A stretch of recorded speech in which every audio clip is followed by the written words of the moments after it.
amigos, aqui é Edmilson Barros e você está no canal do YouTube Minutos de Direito Médico. Se você ainda não se inscreveu no nosso canal, se inscreva. Nosso tema de hoje é acusação de estupro. Como o médico pode se prevenir? Vamos lá?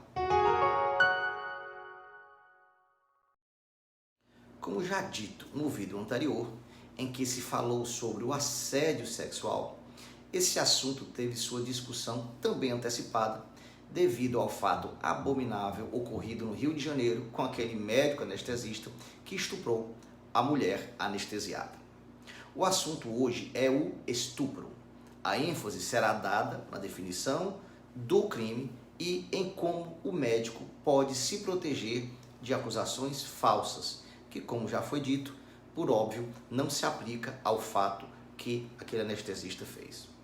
Estupro é o crime caracterizado como constranger alguém, mediante violência ou grave ameaça, a ter conjunção carnal, pênis-vagina, ou a praticar ou a permitir que com ele se pratique outro ato libidinoso, que é qualquer ato sexual diferente da conjunção carnal.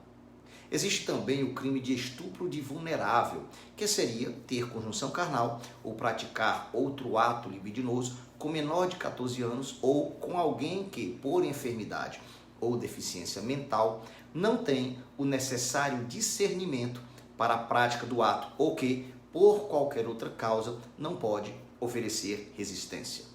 Se de uma dessas modalidades de estupro ocorrer lesão corporal de natureza grave, morte, ou se a vítima é menor de 18 ou maior de 14 anos, a pena aumenta.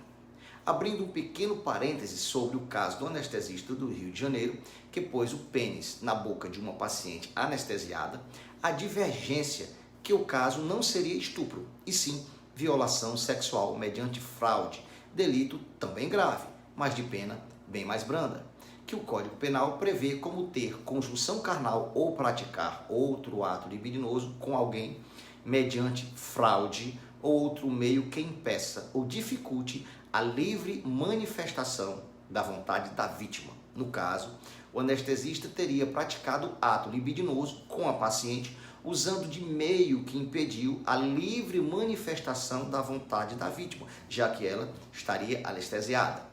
Mas se é estupro ou violência sexual mediante fraude, isso é uma discussão para a justiça. O fato é que, se algum deles for comprovado, eticamente, tende a levar o médico a uma interdição cautelar e, posteriormente, a uma cassação, sem falar na repercussão nas esferas penal e indenizatória.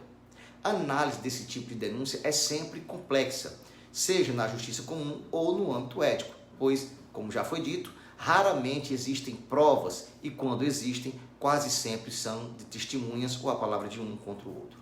Apesar de a culpa médica ser sempre provada, algumas vezes os conselhos de medicina e a justiça se utilizam da culpa presumida para embasar suas condenações, seja inicialmente de uma interdição cautelar, seja de uma punição que nesses crimes quase sempre é cassação. Muitos conselhos se baseiam em uma suposta assinatura do médico assediador, tais como reincidência em situações idênticas, relatadas por vários pacientes, que aparentemente não se conhecem, o modus operandi de manipulações genitais demoradas ou atípicas, acompanhadas de perguntas de cunho sexual que em nada acrescente a resolução e o diagnóstico daquele caso, e ainda um perfil supostamente abusador do médico acusado. Então, o que o médico pode fazer para se proteger de acusações de estupro? Na verdade, são praticamente as mesmas profilaxias de todas as acusações de cunho sexual envolvendo médicos como supostos autores. O prontuário deve ser completo, detalhado, legível e em ordem cronológica, com registro de tudo o que for relacionado a cada paciente, inclusive fotografias e mídias de áudio e vídeo, obviamente tudo com autorização prévia do paciente, conforme já explicado no vídeo da semana passada. Deve constar até o nome de quem acompanhou o atendimento, seja o auxiliar ou o acompanhante da paciente, sempre que possível, informando o grau de parentesco. Sempre deve atender o paciente com o seu auxiliar na sala de exames. Essa é uma obrigação do médico. Antes de iniciar o exame físico, sempre o médico deve perguntar se o paciente tem acompanhante e e, se tiver, deve o médico solicitar a permissão daquele paciente para que o seu acompanhante adentre a sala de exames e acompanhe todo o ato. O nome do acompanhante, o parentesco, deve ser também colocado no prontuário. A porta do consultório e da sala de exames não devem possuir mecanismos de trancamento. O médico deve sempre sinalizar o que irá fazer, inclusive demonstrando a colocação de equipamentos de proteção individual, como luvas. A área desnuda do paciente deve ser sempre e apenas aquela necessária ao exame, estando todo o resto do corpo devidamente coberto. O médico deve evitar piadas ou conversas não ligadas ao atendimento. O médico deve ser cortês, mas deve transparecer seriedade e distanciamento de intenções não médicas. Deve haver câmera de áudio e vídeo na sala de recepção para documentar a entrada e saída de pacientes do consultório, a fim de saber qual o estado psíquico do paciente ao sair daquele atendimento e também se saber quem estava na sala de recepção. Esses pacientes da sala de espera podem sim vir a ser importantes testemunhas.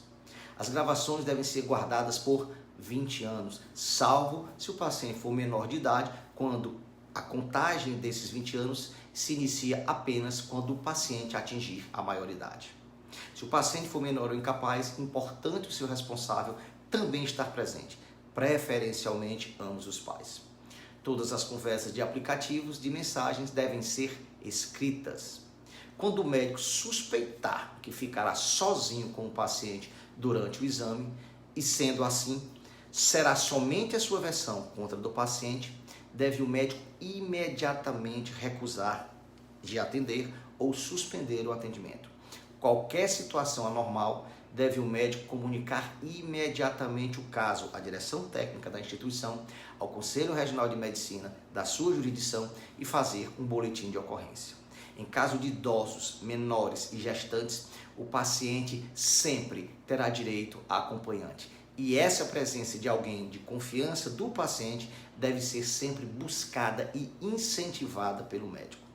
No caso de trabalho de parto, por lei, desde 2005, tem a parturiente o direito de usufruir da presença de alguém de sua confiança, que pode ou não ser o companheiro ou companheira, ainda que essa permanência seja na sala de parto. Por outra lei, de 2013, os hospitais de todo o país são obrigados a manter em local visível informativos, dando os dados desse direito em todas as suas dependências. Por hoje é só. Participe, mande suas dúvidas, inscreva-se em nosso canal, divulgue nosso vídeo e link a todos aqueles que se interessam pelo assunto. Grande abraço a todos e até a semana que vem.